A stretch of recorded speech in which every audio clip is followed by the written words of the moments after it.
Buenas noches, bienvenidos a otro jueves más de Contrapunto Político. El día de hoy platicaremos de la regulación de la marihuana en México y del conflicto entre el presidente Andrés Manuel López Obrador y el Poder Judicial. Para platicar de estos temas, saludo y agradezco que esté con nosotros al gestor cultural y miembro activo de la 4T, Renan Enrique Pérez Polanco. Bienvenido, hermano. Buenas noches. Gracias, muy buenas noches. Buenas noches a todos. Gracias, Enrique, y al abogado, analista de igual manera, analista político y columnista, Héctor López Ceballos. Bienvenido, Héctor. ¿Qué tal? ¿Qué tal? Buenas noches al auditorio, Chipi, Tony, Enrique. Buenas noches. Gracias. Gracias, Héctor. Y bueno, señores, vamos a comenzar con el tema del Poder Judicial. Pues les preguntaría, Héctor, voy a comenzar contigo. ¿Qué está pasando en este choque de poderes entre pues, el presidente y el Poder Judicial?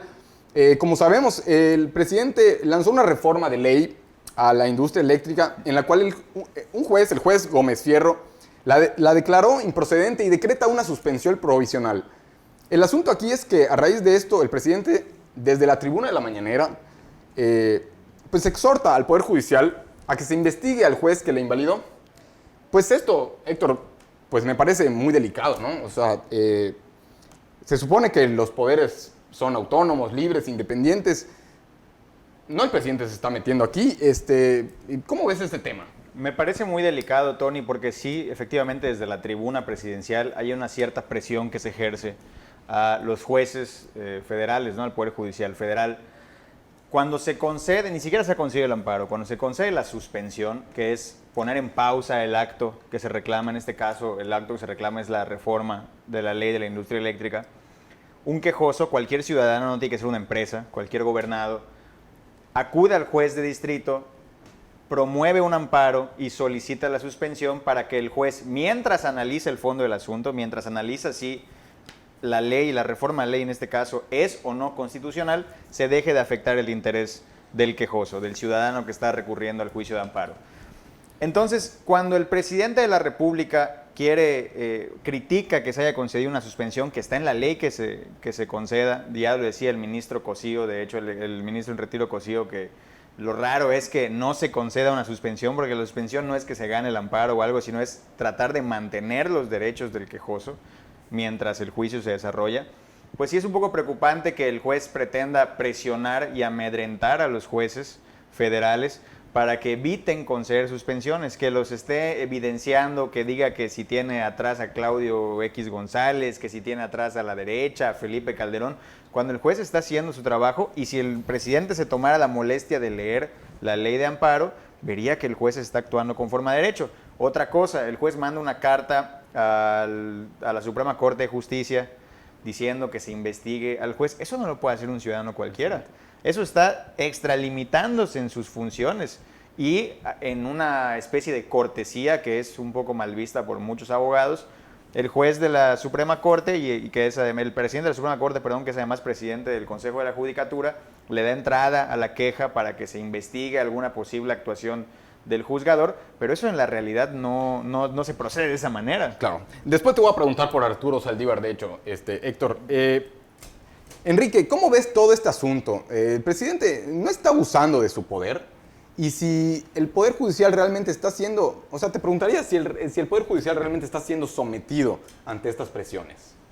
Bueno, creo que hay que partir del hecho que desprende todo este proceso, que es la reforma energética, ¿no? Entonces, creo que es muy interesante analizar, ¿no?, como mexicanos cuáles han sido esos avances en esta reforma que se propone, partiendo de que, por ejemplo, se ataca mucho la reforma de que combate las energías limpias, cuando, por ejemplo, México no es uno de los principales contaminantes del mundo, ¿no? O sea, hay unos ajustes ahí que tienen que ver con el rollo de la soberanía nacional, la soberanía energética. Entonces, sí se me hace como ciudadano prioritario que haya este proceso, ¿no? Ahora, me parece supernatural y coincido con el compañero de que en México gozamos de la oportunidad de tener el derecho de amparo y que hay una serie de procesos legales que se tienen que cumplir. Y pues me parece bien que si alguien no está de acuerdo con la reforma o como con el proceso que está haciendo, pues lleva un amparo, cosa que nosotros, cuando nosotros luchamos en contra de la anterior reforma energética y de los procesos, no se nos dio oportunidad. Entonces, podría yo comparar los gobiernos anteriores que han pasado por procesos similares que no han sido, pues que no han dado espacio a la ciudadanía. Creo que esta vez es diferente, aunque sí, pues es una lucha de poderes, ¿no? ¿Pero consideras que el presidente se está metiendo con el Poder Judicial? O sea, ¿es válido esto? Pues creo que está opinando, como todos los ciudadanos. Obviamente su opinión es muy pesada, pero todos los ciudadanos tienen derecho a emitir una opinión y a hacer alguna, pues alguna recomendación al respecto. Ya de ahí que los canales y las instancias jurídicas se lleven de manera procesal, lo que la gente opine también no es tan importante, ¿no? Entonces, el presidente, como todos, tiene derecho a opinar. Gracias, Enrique. Héctor, te preguntaba por Arturo Saldívar, el ministro presidente de la Suprema Corte de Justicia y pues del Consejo de la Judicatura propiamente. ¿Ves a Arturo Saldívar protegiendo la 4T? Me parece que políticamente el ministro presidente está en una posición un tanto delicada ahorita, como que trata de mantener una relación cordial con el presidente de la República, pero creo que los siguientes días van a ser decisivos para poder calificar su gestión y para poder definir qué rumbo va a tomar el Poder Judicial. Si bien se tiene que procurar siempre una cordialidad entre los poderes, entre el legislativo, el ejecutivo y el judicial, se tienen que poner límites y se tienen que pues definir posturas. Y yo creo que el presidente, el ministro presidente de la Corte, lo que tiene que hacer es sacar la casta, como se dice, por el Poder Judicial Federal. No por no por el Poder Ejecutivo, no por el Poder Legislativo, porque es a quien representa, y sobre todo que el Poder Judicial se ha caracterizado a lo largo de la historia de México, desde su creación y desde la vida independiente del país, por ser un verdadero contrapeso en la cuestión en la cuestión política, ¿no? No es por nada que antes quien asumía, y así Juárez asumió, por ejemplo, la presidencia la primera vez, se depositaba la presidencia en el presidente de la Suprema Corte en dado caso de que faltara el jefe del Ejecutivo, porque siempre ha sido un órgano garante de los derechos de los gobernados y un freno para muchas pretensiones de los presidentes o de otros grupos de poder. Curiosamente, creo que hoy es 18 de marzo, hoy se conmemora la expropiación petrolera y fue de hecho la Suprema Corte de Justicia quien le puso un alto a las empresas extranjeras, quien dio un fallo a favor de los obreros, y gracias a ese fallo de la Suprema Corte es que se pudo realizar la expropiación. Entonces yo creo que el Poder Judicial Federal sí ha tenido sus fallas como todos los otros poderes, pero siempre ha estado del lado de los ciudadanos y tiene que respetarse como tal. Gracias, Héctor. Quique Polanco, déjame llamarte así. Sí, claro. Así. ¿Tendría razón AMLO en dudar de la palabra de un juez? Porque sin ser un experto, desde luego yo en leyes, me parece que tendría que tener argumentos sólidos cualquier juez para otorgar amparos o una suspensión de esta magnitud. Pues si no sería un nuevo complot hacia la 4T o hacia el presidente. ¿Cómo ves? Bueno, tenemos el caso de esto que estamos discutiendo y también tenemos el caso de los amparos, por ejemplo, con respecto al tren, que ambos son proyectos que está impulsando la 4T y que se ven involucrados en procesos legales quejosos, ¿no?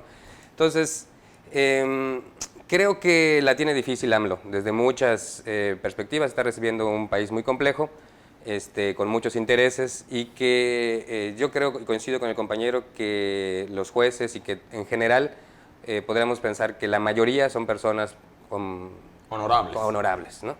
Pero en un país con altos niveles de corrupción no podemos meter las manos al fuego por todos. Por todos. Entonces creo que sí hay que... Se tiene que investigar. Se tiene que investigar, sí, todo lo que... O sea, si hay alguna queja que se presente de manera contundente y legal, que se haga a través de los mecanismos, porque para todos hay mecanismos, en México hay leyes para todo y hay ordenamientos para todo. Entonces, si se quiere investigar o se quiere proceder en contra de alguien, pues se debería hacer a través de los canales adecuados y siempre manteniendo, yo pienso, como uno de los principales puntos que nosotros tenemos como bandera, la presunción de inocencia, ¿no? O sea, no podemos estar atacando a las personas sin que tengan algún fallo firme en contra, porque podemos estar atacando injustamente a alguna persona. Entonces, pienso que en política es muy complejo todo, pero mi respaldo total al presidente, y también pienso que los jueces van a tener ahora la oportunidad de dar un paso a favor de México. Correcto. Bueno, Gracias, Enrique. Bueno, compañeros, tenemos que ir a un corte. Enseguida regresamos. Por favor, no le cambie.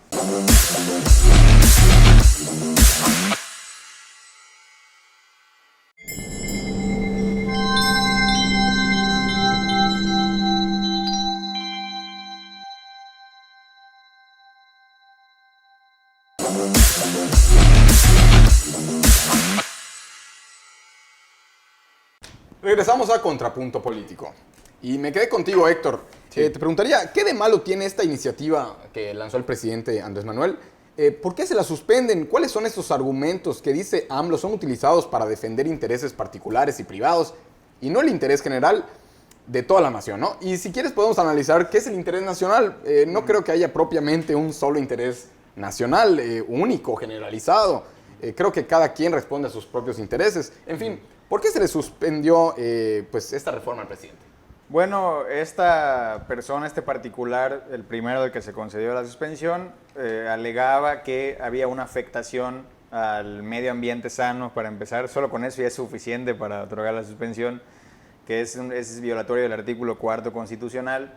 Y entre otras cosas hablaba de competencia económica en relación a las empresas privadas y la CFE, de quién iba a tener la oportunidad de explotar los recursos, de poner tarifas, etcétera, ¿no?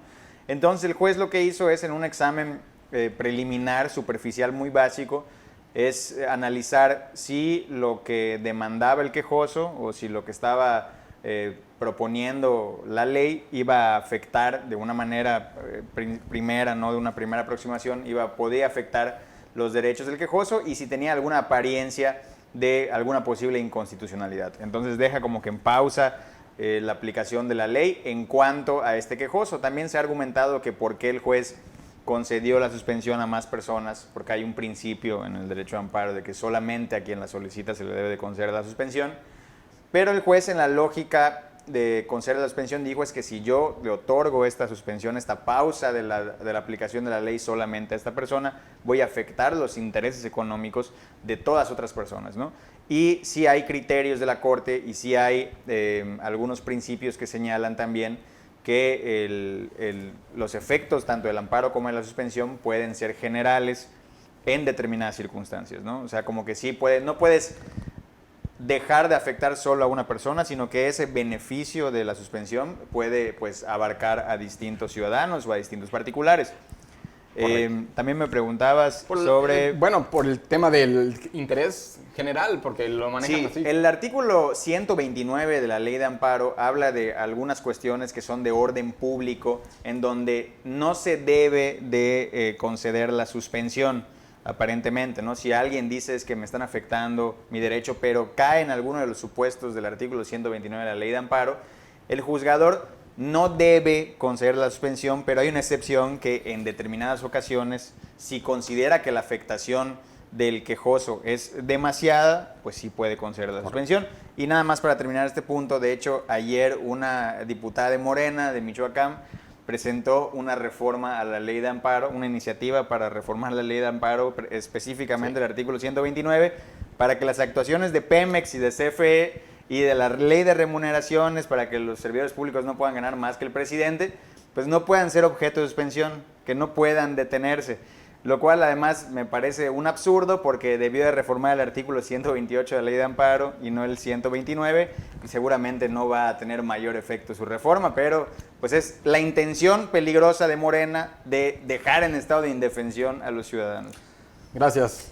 Gracias, Héctor. Bueno, Enrique, para finalizar este tema, la reforma del presidente a la industria eléctrica, con todos sus problemas, ¿va o no va? Ya amenazó que si no procede van a reformar la Constitución.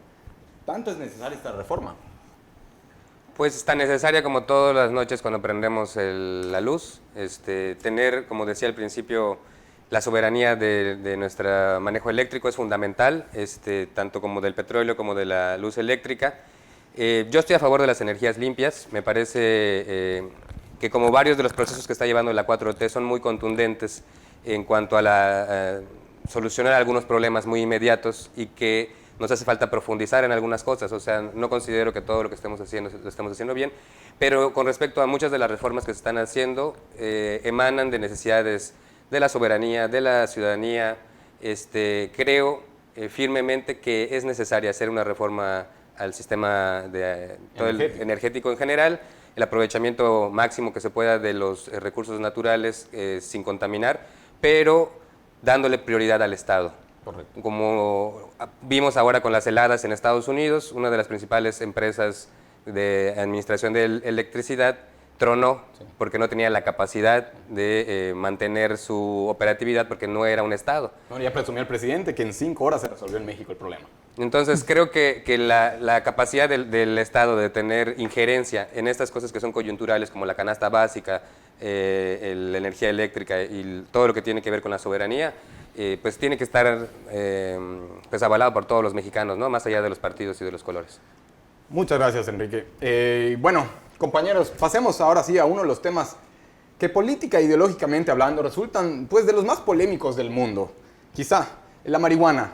Como sabemos, hace unos meses los senadores aprobaron el uso lúdico, experimental, recreativo y medicinal de la cannabis, y hace unos días los diputados hicieron lo propio y con mayoría de la bancada de Morena se aprobó la regulación de la industria de esta planta pues tan satanizada. Es cierto, con algunas reservas, correcciones. Para los que no saben, esto entraría en vigor en todo el país sin necesidad de pasar por los congresos locales. Héctor, ¿cómo ves la decisión ahora de la Cámara de Diputados? ¿Coincides en que esto es un avance? Me llama la atención que sean los medios de información quienes incluso se están quejando de que se quedaron cortos en esta legislación, que fue una legislación con miedo. ¿Qué decir? Sí, totalmente. Y creo que estos dos temas van pegados, el que acabamos de ver con el de ahorita. La legislación en torno a la marihuana y la aprobación para su uso adulto, su uso lúdico, se da gracias a un fallo de la Corte. Es correcto. La Corte viene diciendo que hablando del Poder Judicial. Hablando del Poder Judicial, es inconstitucional que una persona no pueda consumir marihuana si es su voluntad, ¿no? Y si no afecta a terceros. El Congreso mexicano se negaba a legislar al respecto, de hecho pidieron como 3 o 4 prórrogas al ordenamiento de la Corte para que legislara, y cuando ya se les iba a acabar el tiempo es que se pusieron a las carreras a hacer una especie de reformas al Código Penal Federal, a la Ley General de Salud, a crear un instituto del cannabis y tal. Se pospuso como 3 veces. Pero esto, la señal que nos mandan es que no querían asumir el costo político por regular la marihuana, sino que se ven forzados por un mandato de otro poder del Estado y pues tienen que hacer estas cosas a la carrera. Y efectivamente las reformas, porque son varias, a distintos ordenamientos, se quedan cortas, porque hoy todavía se puede sancionar la posesión simple de marihuana. O sea, claro, antes lo mínimo, bueno, todavía lo sigue siendo porque tiene que pasar de nuevo por la Cámara de Senadores para ser aprobado, porque hubieron unos cambios, sí, pero en este momento se pueden llevar 5 gramos de marihuana para consumo personal, y más de eso uno ya puede ser detenido por las autoridades y ser investigado por presunto narcomenudeo, etc. Ahorita va a pasar a 28 gramos. Ahora va a ser 28 gramos, pero todavía, o sea, uno, si se pasa un gramo más, un gramo más, y te vas ya son 29 gramos, y ya hay una sanción, y si son 200, o sea, no se resolvió el problema de la extorsión que puede haber por parte de los policías, de las autoridades, para quienes están portando marihuana, ¿no? Correcto. Bueno, gracias, Héctor. Nos tenemos que ir a un corte comercial y enseguida regresamos con tu opinión, Quique, al respecto de este tema pues tan polémico, ¿no? Gracias. Regresamos.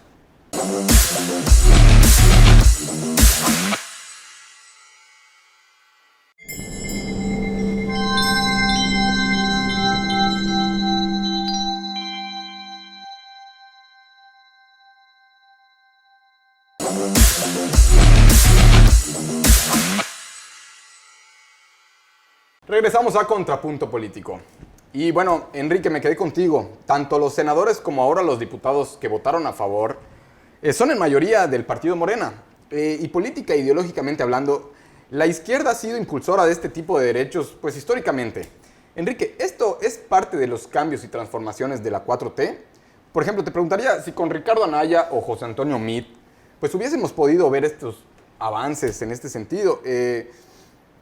Pues yo pienso que el presidente Andrés Manuel pues tampoco estaba en sus planes. Yo no me acuerdo que él hubiese estado promoviendo la legalización de la marihuana, ni que estuviera en sus 100 compromisos, ni que quisiera pasar a la historia como el presidente que en su sexenio se legalizó la marihuana.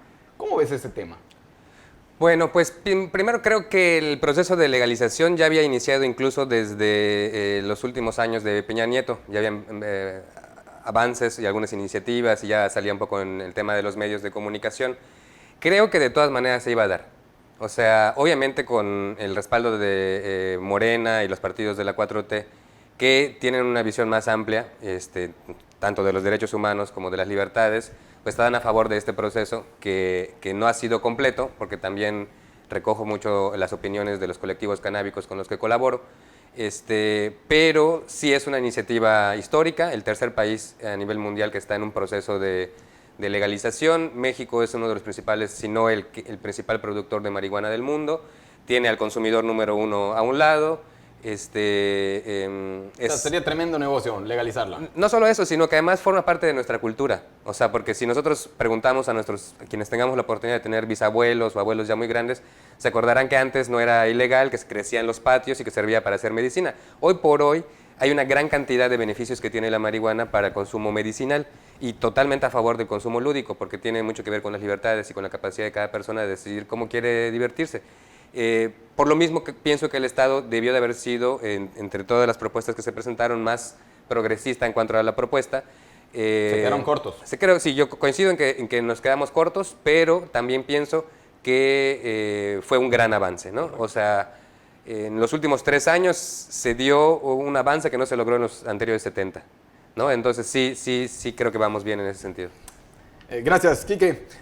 Héctor, más allá del libre desarrollo de la personalidad, como explicaba Enrique, o del derecho que debiese tener todo adulto de decidir, así como si se toma o se fuma un tabaco o se toma un trago de alcohol, pues el de también fumarse un cigarrillo de marihuana.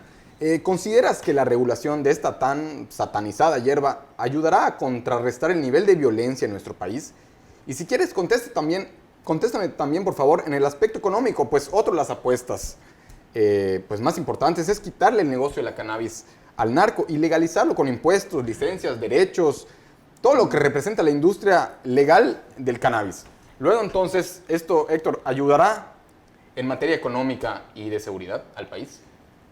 En materia de seguridad no estoy convencido, Tony, porque ahora el crimen organizado ha diversificado sus actividades y se dedica también, no solamente a la marihuana, ¿no? Hay muchísimas drogas que está cultivando, que está procesando y exportando y que no van a entrar dentro de esta legalización, pero además se dedican a la trata de personas, al secuestro, al cobro de derecho de piso, a la extorsión. O sea, el crimen organizado está verdaderamente organizado y diversificado en su actuar y pues adquieren recursos de una infinidad de actividades ilícitas que solamente legalizando la marihuana pues no va a resolver el tema de la violencia. Además que, como ha dicho el presidente, como han dicho muchísimos expertos y como es de sentido común, la violencia no está relacionada con el consumo ilegal de la marihuana, sino con una cuestión ya estructural, social, económica del país, y hasta que no se atiendan esas causas, pues no se va a resolver nada por más que se legalice una droga. Bueno, en seguridad no, pero en materia económica, pues probablemente sea un mercado importante, probablemente sí se vayan a generar nuevos recursos a raíz del cobro de impuestos, del cobro de las licencias que se van a tener que expedir para poder cultivar la marihuana, para poder venderla, para poder pues formar estos clubes que pueden, estas asociaciones que pueden existir para el consumo. Pero tampoco creo que va a ser la nueva industria petrolera o lo que va a sacar al país adelante. Va a ser un sector... Dicen 18,000 millones de pesos al año. Habría que ver qué parte de ese negocio se queda en México, qué parte de ese negocio se regulariza, porque también, como en todo, si las trabas son excesivas en las cuestiones para que las personas puedan cultivar y comercializar de manera legal la marihuana, pues se va a seguir en la ilegalidad, claro. Gracias, Héctor. Enrique, bueno, pues existe a la fecha todavía una gran estigmatización por esta hierba, por la marihuana. El que ya en varias ciudades del mundo sea legal, debiese suponerse entonces que la marihuana no es tan mala para la salud, porque también hay mucha desinformación. Yo no puedo afirmarlo científicamente, pero muchos especialistas y expertos en la materia coinciden y aseguran que esta hierba es menos dañina o representa menos peligro que el tabaco o el alcohol, por poner 2 ejemplos nocivos pero legales. La pregunta, Enrique, ¿se debería con la legalización en México y en otros lugares del mundo cambiarse esta idea de llamarle drogadicto al consumidor de marihuana?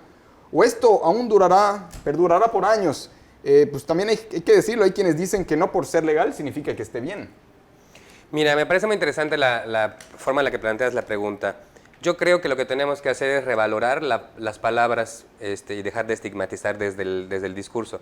Entonces, que alguien sea drogadicto no significa precisamente que sea algo malo, porque uno puede ser adicto a muchas cosas en la vida, ¿no? A la pareja, al amor, a la comida. O sea, somos seres de tradiciones, de costumbres, de procesos y de adicciones, ¿no? O sea, lo que te gusta lo consumes de manera regular. Si hablamos de la palabra marihuano, ¿no? O sea, ¿cómo podemos, la gente que es consumidora, las personas que están involucradas en los procesos canábicos, cómo pueden revalorar esa palabra para que ser marihuano no signifique ser algo malo? O sea, ¿cómo podría ser una persona consumidora de marihuana que sea productivo, que sea efectivo en su trabajo, que tenga buena relación familiar, que tenga buena relación con el medio ambiente? O sea, el hecho de ser consumidor no implica que sea una mala persona. Lo que sí me parece importante es que el Estado debe de hacer una inversión muy fuerte en temas de salud mental, porque si bien es sabido que la marihuana no es una droga violenta o que produce violencia, sí puede provocar depresión, y en México en general somos un país que sí requiere una atención, una política pública en materia de salud mental. En Yucatán particularmente tenemos altos niveles de suicidio. Entonces a mí lo que me preocupa con el tema de la legalización es que no tenemos un Estado totalmente sano como para que sus ciudadanos estén pues, como listos para un consumo tan amplio. Entonces sí creo que, pues que está súper bien el proceso de que se vaya avanzando.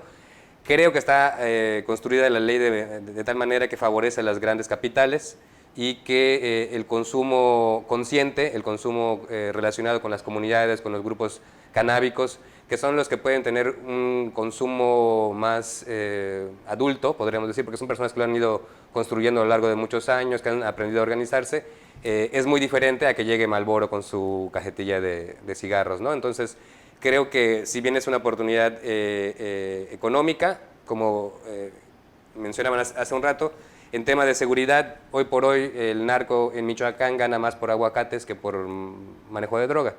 Es por el control del territorio. Entonces, no es solo una de las muchos eslabones que se tienen que hacer para construir la paz y la gobernabilidad.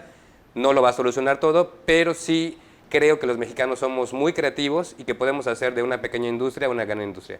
Porque ya hoy por hoy sabemos que del cáñamo se pueden hacer ladrillos, ropa, papeles, tabiques, maquillaje, claro, construcción. Acaban de sacar hace como 2 años un avión que estaba construido 70% con materiales sacados del cáñamo, los asientos, solo la estructura metálica, ¿no? Hasta el fuselaje. Es una industria gigante. Es una industria gigante. Entonces, los mexicanos, que somos los más creativos del mundo, podemos hacer de una industria tan grande como la marihuana no solo un proceso para lo lúdico o lo medicinal, podemos llegar a pues otros campos del ámbito económico, y por eso es necesario una regulación y una legalización para que se puedan empezar a hacer estudios científicos, estudios industriales y de aprovechamiento, ¿no? Entonces, ahora está prohibido y la gente no puede hacer estudios sobre cómo obtener residuos similares al plástico, porque es ilegal, pero cuando sea ya legal, pues voy a poder conseguir mis plantas, hacer mis estudios en laboratorio, determinar un producto y luego meterme ya al tema de la industria. Correcto. Bueno, pues muchísimas gracias, Enrique. Con esto nos despedimos. Gracias también, Héctor, de nueva cuenta, como siempre. Y pues a usted por el favor de estar enterado. Nos vemos el próximo jueves. Somos Contrapunto Político. Pase muy buenas noches.